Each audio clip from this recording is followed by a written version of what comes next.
Thank you so much. Thank you so much. So wonderful. Thank you so much. Thank you, Nick. Wow.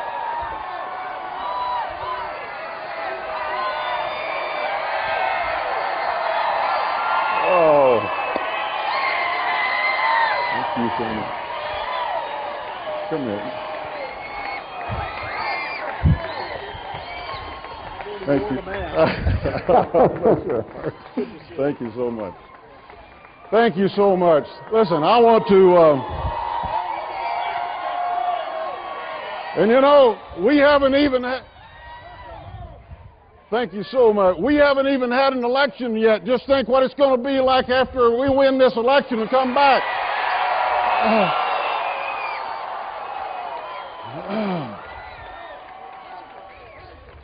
We have had an absolutely wonderful last 10 days, and we've been everywhere, man, I want to tell you. And this is the last day of this first part of our effort here, and it's only fitting that on that last day of this part of the effort, we come back to, as far as what I'm concerned, it all began in Lawrenceburg, Tennessee.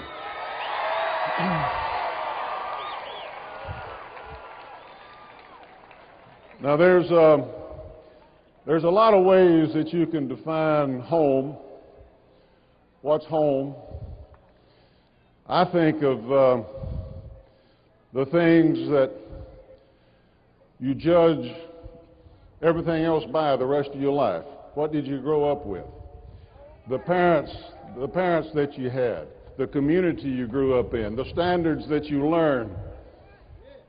And that's where it all began for me, in a little town where I knew if I got in trouble, they'd nobody at home before I ever got home.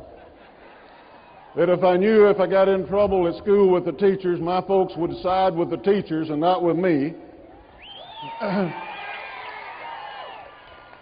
And they set standards for me that I haven't always been able to live up to, I'm sure, in their eyes. But they never were far from me. And the things I learned right around this square right here, and the neighbors and the parents of my buddies and all, and what they did for me and taught me has never been far from me and never will be. And I want to thank you for that, Lawrenceburg.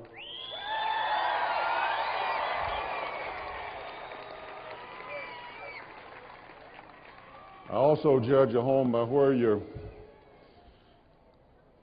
loved ones are buried. And the best daddy a boy ever had and a wonderful daughter are laid to rest here in my home, this very, very special place.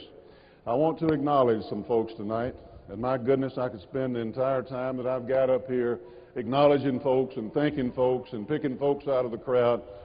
First of all, I see John Rich over here. You all know Big and Rich. Well, you know,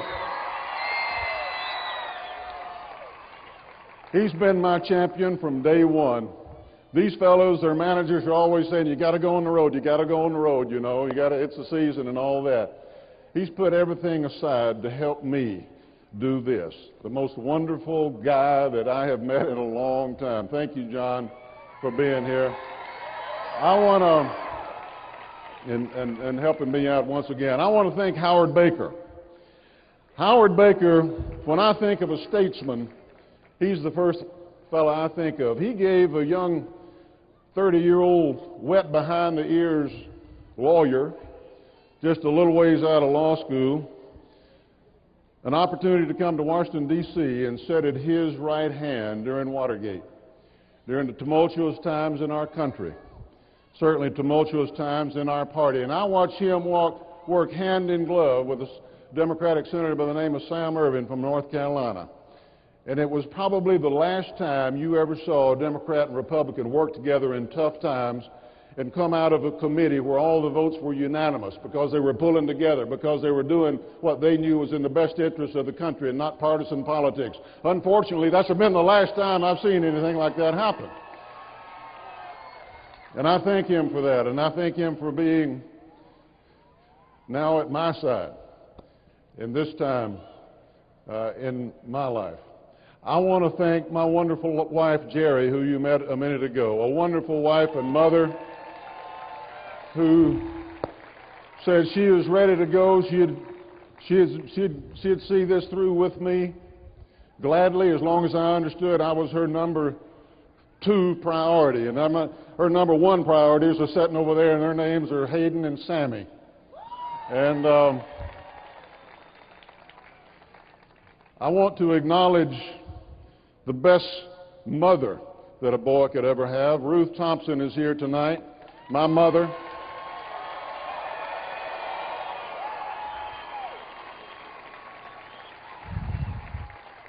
I've been blessed in so many ways. My mother being here tonight is high among them. You know, I've got that old red pickup truck parked in her yard, parked in her driveway now in Franklin, Tennessee, and I'm having a real hard time keeping her from going out there and cranking her up and get her out on the campaign trail. But well, Mom, I got to save you for a little bit later.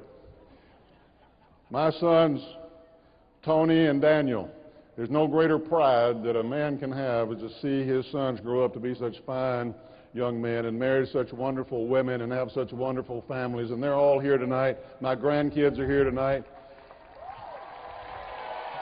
My nieces and nephews here tonight. My brother Ken and cousins. I got cousins all over the place. Good to see you.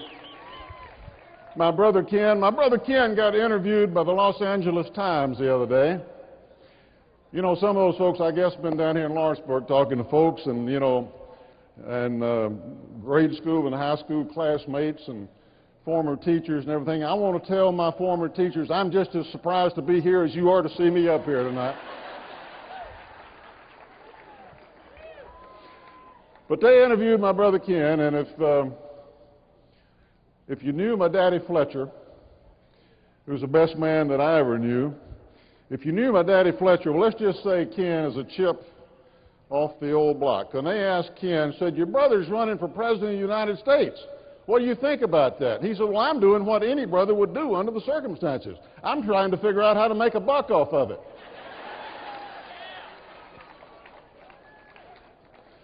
I'm hoping truth just runs in the Thompson family. I mean, it just comes out at the doggonedest times.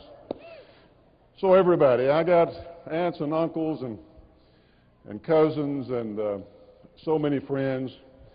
I see some of the Lindsay family here tonight. Sarah Lindsay is an important part of my life and one of the reasons that I'm here today. And I want to thank the Lindsay family for being here tonight. I practice law. How many guys can stand in one place and look around at about every 30 feet there's a memory?